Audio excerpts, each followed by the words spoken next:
Hey everyone, and welcome. Today we're going to dive into a topic that is, quite literally, all around us.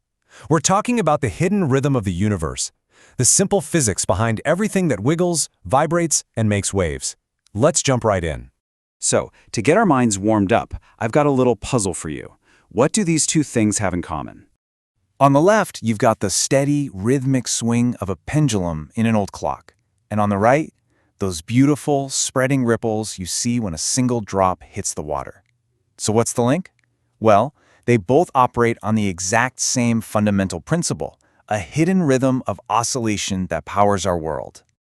All right, here's how we're going to break it all down today. First, we'll get a handle on that basic hidden rhythm. Then we'll look at classic examples like springs and pendulums to see how energy plays a role. After that, we'll see how a simple wiggle can turn into a full-blown wave. We'll compare the two main types of waves, see how they bounce and bend, and finally, get to their most important job of all, carrying energy. Okay, let's start at the very beginning. Before you can have a wave, you need to have a wiggle. In physics, we call that an oscillation. And really, it's as simple as it sounds. It's just any object moving back and forth, around some central point of balance. That's it. This simple, repetitive movement is the absolute foundation for everything we're going to talk about. So, how does this actually work in the real world? Well, let's zoom in on two perfect examples, a mass on a spring and a pendulum, to really understand the forces and, crucially, the energy that makes them tick. This is so cool. Check out this cycle. Imagine you have a weight on a spring. When it's just hanging out in the middle at its rest position and you give it a push, that's where it's moving the fastest. That's maximum kinetic energy, the energy of motion. Now, as it stretches all the way out, it stops for just an instant. At that point, all its energy is stored up as potential energy. It's like a drawn bowstring, ready to snap back. And it does. It flies back through the middle, hitting top speed again, back to max kinetic energy. Then it overshoots, compressing the spring, where it stops again, loading up with potential energy once more. It's this beautiful, endless dance between motion and stored energy. So what keeps this whole dance going? It's something called the restoring force. You can think of it like an invisible rubber band that is always trying to pull the object back to the center. The farther the object gets from that center point, the harder this force pulls it back.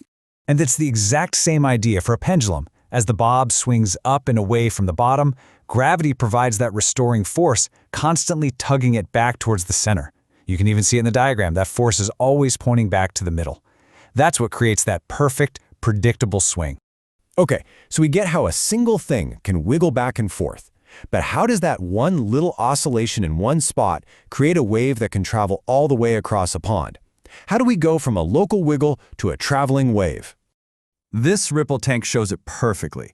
See that little point in the middle? That's just a vibrator, bobbing up and down, oscillating in one spot. But that simple motion creates a disturbance that travels outwards, spreading across the whole tank. That traveling disturbance? That's a wave. And here's the absolute key idea. The individual water molecules themselves aren't actually traveling across the tank. They're just bobbing up and down in place, pretty much where they started. It's the energy, the disturbance, that's actually moving forward. The particles just pass the wiggle along. So, it turns out this disturbance can travel in a couple of different ways, and it all depends on which way the particles are wiggling. This brings us to the two main categories of mechanical waves. And these two pictures show the difference perfectly. On the left, you have a transverse wave. Think about flicking a rope. The rope itself moves up and down, but the wave travels sideways, away from you. On the right, you have a longitudinal wave, like pushing a slinky. The coils get squished together and then spread apart in the same direction the wave is traveling. So let's just nail this down. For transverse waves, the particle motion is perpendicular to the wave's direction. That's what gives us those high points called crests and low points called troughs. For longitudinal waves, the motion is parallel to the wave's direction, and this creates those squished up areas called compressions and the stretched out bits called rarefactions. Now, of course, waves don't just travel in a straight line through empty space. The real world is full of stuff. And when a wave hits an obstacle or moves into a new substance, it starts to do some really interesting things. First up, you have reflection. This one's pretty intuitive. It's just the wave bouncing off a surface. The classic example is an echo. It's literally just sound waves hitting a wall and bouncing right back at you. Next, we've got refraction. This is what happens when a wave bends because it changes speed as it enters a new medium. In this picture, the water waves are moving from deep water into shallow water. They slow down in the shallow part, and that change in speed causes the whole wave to pivot or bend. And finally, there's diffraction. This is the cool tendency of waves to spread out when they go through a small opening or pass around a corner. This is exactly why you can hear someone talking in the next room even if you can't see them. The sound waves are literally bending around the doorway to reach your ears. All right, we've covered what waves are, the different types, and how they interact with the world. But now we're getting to the big finale, their most important job, and the real reason they are so fundamental to physics. If you remember one thing from this whole explainer, make it this. Waves transfer energy, not matter. Think about a buoy out on the ocean. A big wave comes along, lifts the buoy way up, and then sets it right back down, pretty much in the same spot. The buoy itself doesn't get carried to the shore. Only the energy of the wave does. It's an energy delivery system. And what's wild is that all of this complex behavior, a wave's speed, its frequency, its wavelength, it all boils down to one beautifully simple piece of math, the wave equation. It just says the velocity of a wave is its frequency times its wavelength. That's it. It's the universal rulebook for pretty much every wave in existence. And if you want to understand just how much energy we're talking about, just think about an earthquake. The ground itself only shifts a bit, but the seismic waves that travel out from the epicenter carry enough raw energy to level entire cities thousands of miles away.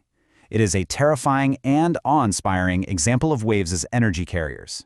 So everything we've looked at, sound waves, water waves, seismic waves, they're all mechanical. They need some stuff to travel through, a medium. Which leaves us with one final huge question. What about light from a star or radio waves from a satellite? They travel to us through the vast, empty vacuum of space. How in the world does that work? Well, that is a fantastic question and a story for another time. Thanks for watching.